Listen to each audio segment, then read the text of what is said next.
Hello दोस्तों, स्वागत करता हूँ सभी का हमारे यूट्यूब चैनल द फैक्ट में। और आज हम बात करने वाले हैं हमारे इंडियन पार्लियामेंट से जुड़े कुछ फैक्ट्स।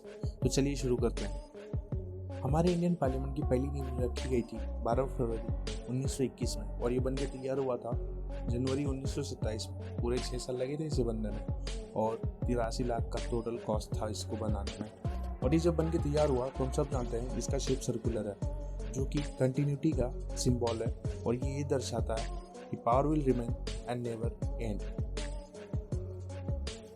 हमारे इंडियन पार्लियामेंट में जो सेंट्रल हॉल है ये वही जगह है जहाँ पे हमारे पहले प्रधानमंत्री श्री जवाहरलाल नेहरू जी ने अपनी इंडिपेंडेंस स्पीच दी थी, जो कि 14 अगस्त की रात को था। हमारे इंडियन पार्लियामेंट में 12 दरवाजे हैं, जिसमें एक मेन गेट है और टोटल 6 लिफ्ट है। हमारे इंडियन पार्लियामेंट में रूम नंबर 13 जो है, रूम नंबर 13, ये रूम हमारे प्रेसिडेंट ऑफ इंडिया को अलॉटेड है, लेकिन इसे बहुत सारी जुड़े फैक्ट्स ऐसे हैं कि इसे ऑस्पिशियस नहीं माना जाता है, शुभ नहीं माना जाता है इसे। और हमारे लोकसभा और राज्यसभा दोनों का ही टॉप व्यू में अगर देखें तो इन दोनों का भी शेप हॉर्सशू शेप है, यानी घोड़े की नाल का शेप है। दोनों भी राज्यसभा और लोकसभा दोनों का शेप। राज्यसभा और लोकसभा इन दोनों के जो कारपेट्स हैं वो रेड कलर और ग्रीन कलर है।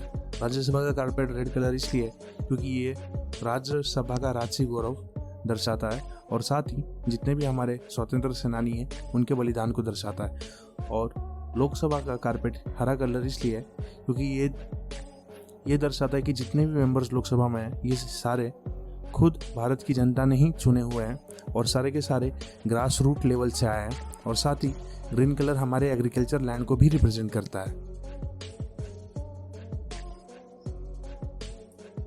ऋषंत लाल तांगड़े ये लोकसभा के मेंबर रह चुके हैं रायपुर छत्तीसगढ़ से, जिन्होंने पहला लोकसभा सेशन 1952 में अटेंड किया था और इनकी हाल ही में मृत्यु हुई है। सन 2014 में इनकी मृत्यु हुई है। ये अब तक जिंदा थे जिन्होंने पहला लोकसभा सेशन अटेंड किया था और उसमें इलेक्ट भी हुए थे और ये अब तक जिंदा थे। इनकी हाल ही में मृत्यु हुई है। और वैसे ही ऋषंग केसिंग ये मणिपुर के हमारे चीफ मिनिस्टर रह चुके हैं और ये पहला लोकसभा का सेशन अटेंड किया था जो कि 1952 में था। इनकी भी हाल ही में मृत्यु हुई है 2017 में। हमारा जो इंडियन कॉन्स्टिट्यूशन है, ओरिजिनल इंडियन कॉन्स्टिट्यूशन जो है, इसे नाइट्रोजन गैस चैम्बर में रखा गया है। अब नाइट्रोजन गैस चैम्बर क्यों? तो इसलिए क्योंकि नाइट्रोजन गैस एक नॉन रिएक्टिव गैस है, अब जिसके कारण वो पेपर को प्रोटेक्ट करता है। तो पेपर सही सलामत रहता है नाइट्रोजन गैस में रहने से, क्योंकि ये किसी से रिएक्ट नहीं करता है। हमारा जो सुप्रीम कोर्ट है ये 1950 में इस्टेब्लिश हुआ था, लेकिन जो अभी की सुप्रीम कोर्ट की बिल्डिंग है ये तब बनी नहीं थी। तो जब तक बिल्डिंग बन के बनी नहीं, पूरी रेडी नहीं हुई, तब तक हमारा जो सुप्रीम कोर्ट है ये इंडियन पार्लियामेंट से ही ऑपरेट हो रहा था, सेंट्रल हॉल से लाइब्रेट हो रहा था।